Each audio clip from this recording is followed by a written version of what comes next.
भारत से जब numeric system सबसे पहले गया तो अल जहार थे सबसे पहले, जिन्होंने जाके 1793 में जो सूर्य सिद्धांत था उसका अरबी में ट्रांसलेशन हुआ सिंध हिंद।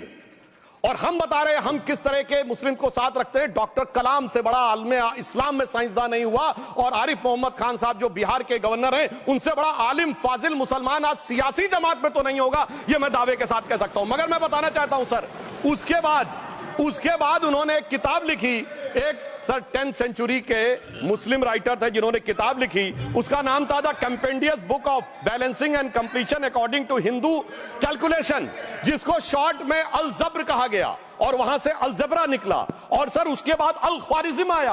और सर आज मेरे ख्याल से सदन के बहुत से लोगों को नहीं पता होगा, ये जो एल्गोरिथम वर्ड है ये अल ख्वारिज्म से आया हुआ है। एक जमाने में इस्लाम में बैतुल हिकमत था, यानी वो सबसे बड़ा हिकमत का केंद्र था। जब एक से एक लोग होते थे, बहुतों को नहीं पता होगा कि कोलंबस ने जिस नक्शे के थ्रू दुनिया ट्रेवल किया था वो बनाने वाला भी एक मुस्लिम था, अल इदरीसी। मगर सर एल्गोरिथम आज ऐसा बदला कि एआई के एज में दलगत भावना से ऊपर उठकर औरंगजेब के साथ खड़े हो गए।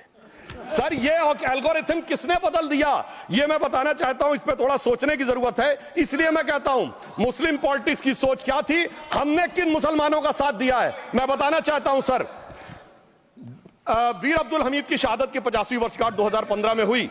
प्रधानमंत्री मोदी जी ने उनके पूरे परिवार को और उनकी पत्नी को बुला के सम्मानित किया, और इन लोगों ने उस यासीन मलिक को, जिसके ऊपर 3 एयरफोर्स के ऑफिसर्स को हत्या करने का आरोप था, वो प्रधानमंत्री आवास में सर साफ दिखाई पड़ता है कौन किसके साथ खड़ा हुआ है, कौन किस तरह के मुसलमान के साथ खड़ा हुआ है। और सर मैं ये भी कहना चाहता हूं सर, ये सर अपने टर्न पे बोलिए सर, पिछले 30-35 सालों से हुआ खड़ा किया जा रहा है। 1990 में जब राम मंदिर आंदोलन हुआ, कहा गया बीजेपी आएगी उत्तर प्रदेश में खा जाएगी। सर बीजेपी आने के बाद उत्तर प्रदेश में जानते क्या हुआ सर, 22 साल से शिया सुन्नी के बीच में जो दंगे चलते थे और मदे साहबा का जुलूस नहीं निकलता था, शिया समुदाय का मदे साहबा का जुलूस लखनऊ में हमारी सरकार में निकलना शुरू हुआ। और उसके बाद कहा गया केंद्र में भाजपा आएगी तो खा जाएगी। सर अटल जी की सरकार आई, इतनी शानदार स्थिति रही। उसके बाद कहा गया गुजरात में आएगी तो भाजपा खा जाएगी। सर गुजरात का मुसलमान आज सबसे समृद्ध मुसलमान है, सबसे ज्यादा जकात वहां से आता है। उसके बाद कहा गया मोदी जी की सरकार आएगी तो क्या होगा। सर मोदी जी की सरकार आने के बाद हमारे साथियों ने बताया है अल्पसंख्यक समुदाय के 70% लोग हैं जिनको किसी न किसी एक योजना का लाभ जरूर मिला है। और सर फिर कहा गया सीए आएगा तो नागरिकता छिन जाएगी।